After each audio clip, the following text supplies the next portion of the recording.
What's up? It's David Komisarczyk, aka Threadability. I'm back in RiNo for episode 2 of our Experience series. I'm actually looking for a dope name for it, so if you have suggestions, the best one might just become the name of this series. Today, we're focusing on denim, and me, like anyone else, loves a good pair of denim, but I'm starting to realize that what my definition of good denim might not be what denim culture actually defines it as. So today, we're gonna learn a little bit more about denim and denim culture as a whole with my buddy Josh from Timber Trade. Let's go check it out. Oh, hello. It's David. What's up? What's up, man? Good to see you, brother. Yeah, appreciate you letting me come by. Of course. This is Timber Trade Co. Welcome. Let's take a look.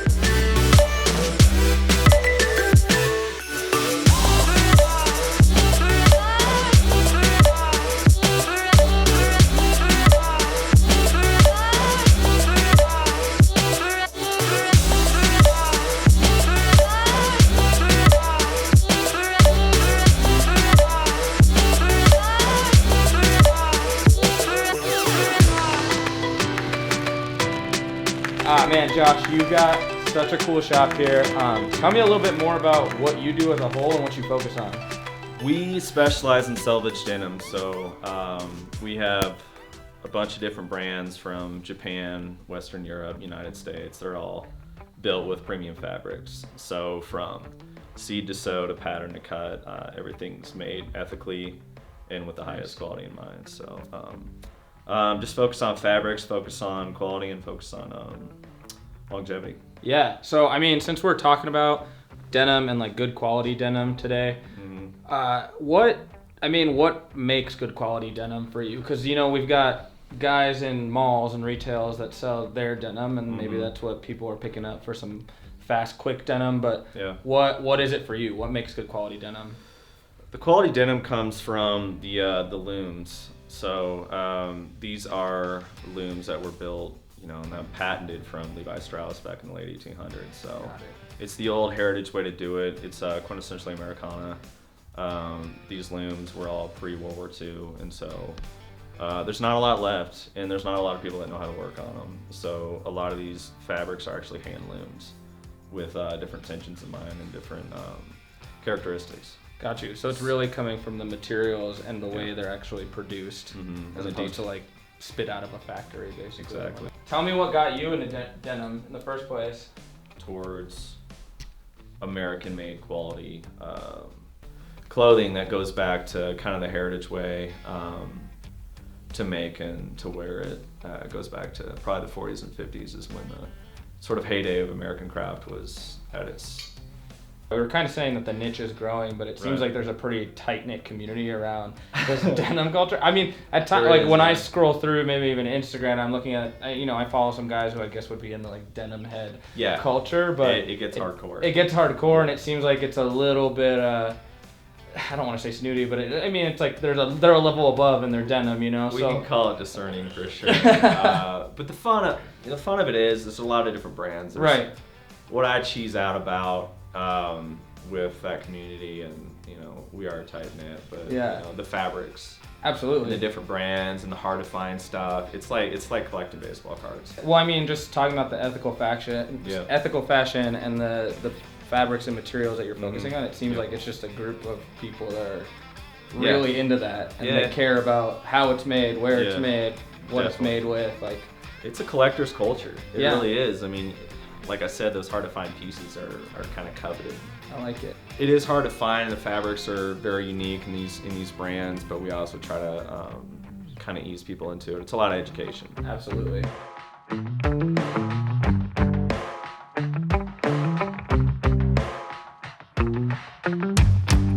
Okayama, Japan is the mecca of Japanese. Yeah, so talk to me a little bit about Japanese selvage denim, because I know Japan is a mecca for it almost. So it is a mecca, especially Okayama, Japan is the center of the denim universe right now, outside of LA, I guess, stateside. It's the best quality stuff there is. I mean, plain and simple, it's the best fabrics. It's like the Japanese are at a point where American craft was in the 40s and 50s. Wow. The amount of pride and dedication that go into each and every one of these pairs is unparalleled, I think. To explain it in a nutshell, Selvedge Denim means self-edge. It's kind of a combination of the two words, almost a portmanteau, I guess. But it just means it's a felt seam. There's not a lot of craziness that goes into it. It's just a felt seam, which means the patterns are put on top of one another, sewed on the side, and then ironed down flat. This is called a Selvedge ID right here, which means this little ticker is unique to every single Selvedge loom. Oh, really? Out in Japan, yeah. I've always wondered, because I mean, I've seen this detail in a cuff, but I don't necessarily know. The difference between Selvedge and a non-Selvedge pair, you can kind of see from this Lee pair right here, is the sewing machine has to do a certain stitch on the side of that fabric,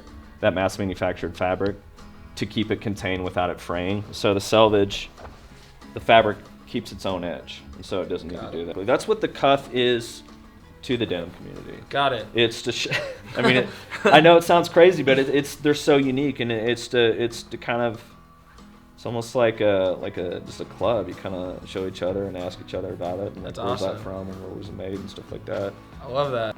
All right, man. I also want to talk about the textures, because I'm seeing a lot of different ones. So tell me where that's coming from. Is that from the materials, or how it's woven, or what is that? It's definitely how it's woven. So this one is a very textured. I'm a texture guy, obviously. Same, but I just love the details in this one. This is Momotaro Japan from Okayama. They kind of specialize in this kind of thing. They're one of the top. A twill fabric is it means the weaves go horizontal and they go vertical. So vertical is warp, and then horizontal is weft. The twill fabric goes over 2 and then under 1 on the outside. So the warp is over 2 and under 1 on the outside, and then the weft is over 2 and then under 1 horizontally. So that's where you get the differentiation of color. And for those of you that are interested, we'll put some definitions down below, because I know Josh is laying down some knowledge, so we might need some definitions.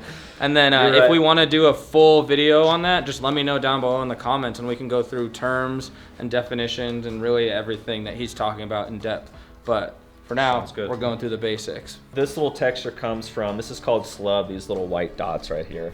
So this is a low tension fabric, which means the craftsman on the loom is just kind of, it's going substantially slower. Got it. And there's a little more space between the warp and the weft. Yeah, talk a little bit about fading, and because I guess from what you're saying, it's cool to watch them. It's cool to break in your jeans. That's what's cool about raw denim, is it hasn't been washed. It hasn't been touched. So this is how the fabric came out of the loom. It's starched, woven, stitched, all that kind of stuff. Yeah. And you know, the fade potential is when you break in those jeans. And so the tension points, like the waist, the crotch, the thighs, are the parts that stretch and they conform to your body. Got it. That's why raw denim is so cool. What is rigid initially and uncomfortable in some of these fabrics becomes like the softest pair of jeans I've ever had, and you put in the work. So that brings me to 2 questions, because I was going to say there's you know, that's the draw for buying a really stiff pair of denim, right? It's wearing in a pair, like a good pair of shoes, right? Yeah. So you got to work to leather stretches, denim stretches. I mean, it's just the characteristics. Yeah, because initially my thought is like, why do I want this really? Because you're gonna have the best pair. You're gonna have the best fitting pair of denim. That clears up a lot. Speaking of care and washing, though, how often would you recommend to do that with a good pair of Selvedge denim? It's funny and it sounds crazy, but 6 months is usually the standard on how long you wait. Okay. Oh, you wait 6 months from when you get it. 6 months from inception, I guess. Wow. From when you start. Because if you care about fades and the fade potential, the contrast is going to be a lot more as far as when that weft, like we were briefly talking about earlier, is going to come out as the denim wears. Got it. So those are the white fades that come through. That's the weft. Cool.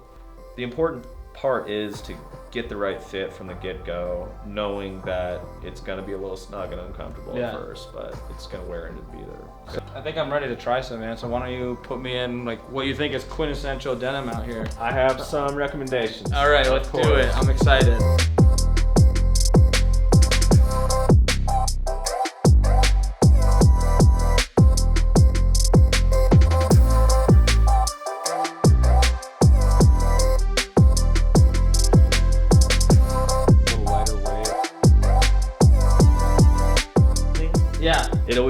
It always sizes smaller.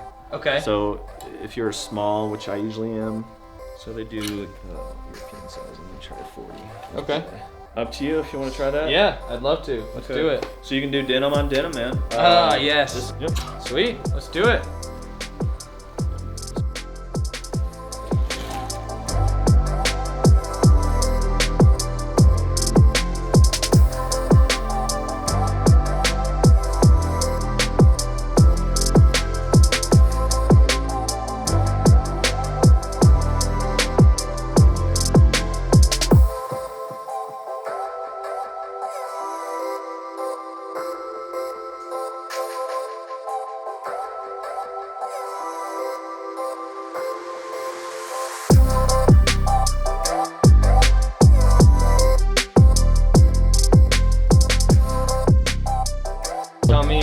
Tell me what I'm wearing, man. I mean, feels kind of dope. I feel like I'm a part of the community right now. You are the part of the community now, man. Welcome. So you're top to bottom Japanese. So this is Japanese fabric. It's really interesting gray. It is. I like the contrast a lot. I do too. A lot of guys in an office setting wear those. It's kind of an oxymoron, but they're formal jeans. Yeah, I can't say that I've ever had a pair of formal jeans, but yeah, it's I might have to get a first pair right now. Right. It's a lot of people start with blue, then black, and then they'll move on because this is a pair of Kato jeans. It's a Japanese designer, Japanese fabric, but they're made in Los Angeles. Actually. Okay. So top to bottom, they're actually American made. Yeah, I can't get over the color because like I've never found a pair of gray jeans that I've actually liked. So these are killer. These are our most popular. Like this designer is our most popular because it's 2% elasticity in those jeans. And so contrary to what Selvedge is now, like raw Selvedge is known as, being very uncomfortable. Right. Yeah, these are those not out of the box. I mean, you can. No, these are not uncomfortable. You can do at all. cartwheels in them or whatever you like. So. Big fan of these for sure. Yeah. Tell me a little bit about the jacket, man. I mean, the jacket's definitely stiffer. I feel it. That's a single rinse, and so that one, like I said, was rinsed in the waters outside of Yelma, Japan. Yeah, that's sweet. So the salt kind of breaks it down a little bit too, and it kind of alleviates some of the starchiness of it.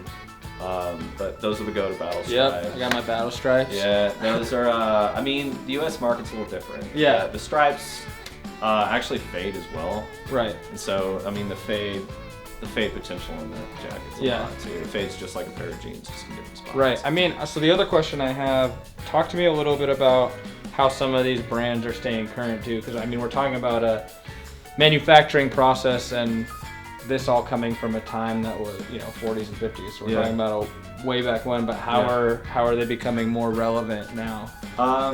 So it's workwear at its core. Denim is workwear. Right. That's what it was designed to be initially.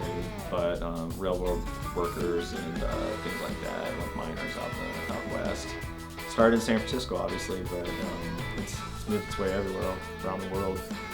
The thing is, they're tapering silhouettes. Okay. So they're doing more modern fits and therefore bringing it forward into current times. I got you. Workwear. So we're working on structure and fit to bring it to like a more modern age. I like that. Exactly. Yeah. Contrary to historically, workwear has been very boxy and loose and initially comfortable, I guess. Yeah. So for the modern gentleman, it's a lot more slim. Yeah. And then so a little while back, Josh and I were actually talking about this as well, but some companies like Wrangler and some of these brands that have been around for a while are kind of getting some hate for that modernization. Can you speak to that a little bit? Well, they're coming back. They're actually doing great things. They're kind of going back to their roots. There was 3 big companies way back when. Right. So Wrangler was actually called Bluebell. Okay. There's Levi Strauss and there's Lee Jeans. And Lee Jeans is actually from Kansas, which That's I awesome. represent. Yeah, there you go. I love it. But they're bringing back those quality fabrics. They're bringing back what they call capsule collections. So they're bringing their designs 30s, 40s, 50s from their heyday to now. So as far as those patterns go, because there's a lot of similarities between how people were dressing back then. Got it. To right now. Got it. So it's kind of fun in that regard. Western's coming back. They're using quality fabrics. The fact that people hate on it is because it's not $30 anymore. Yeah. And for a $30 pair of jeans to be feasible for a manufacturer, they have to pay their employees next to nothing. Absolutely. So someone's paying for it, even if you're not. Yep, that's like what we said before. That makes a lot of sense. I think the thing that you know, some of us have to get over is that if you're looking for quality, you kind of have to be willing to make that investment, like we said before, so that you're buying something that's going to last you, or something that's going to end up fitting you like a glove later on. So Fit your kids too. I respect that a lot. Yeah. That's perfect. Absolutely. Yeah. All right, so one thing I like to do is a little rapid fire question round. All right, so let's do it. Quick answers, first thing that comes to mind. Well, that's terrifying. Number 1, Canadian tuxedo. What is your opinion? It's about contrast. Got it. Contrast. I love it. Next one. Where is the line between hipster and Western? Blurred. You know, Basically the same thing, guys.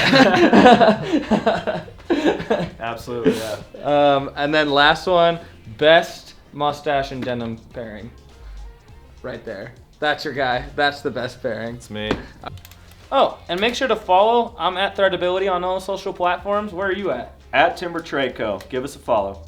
And if you mention this video in store or use code THREAD10 online, you'll get 10% off. White claws for everybody. I like it. See ya.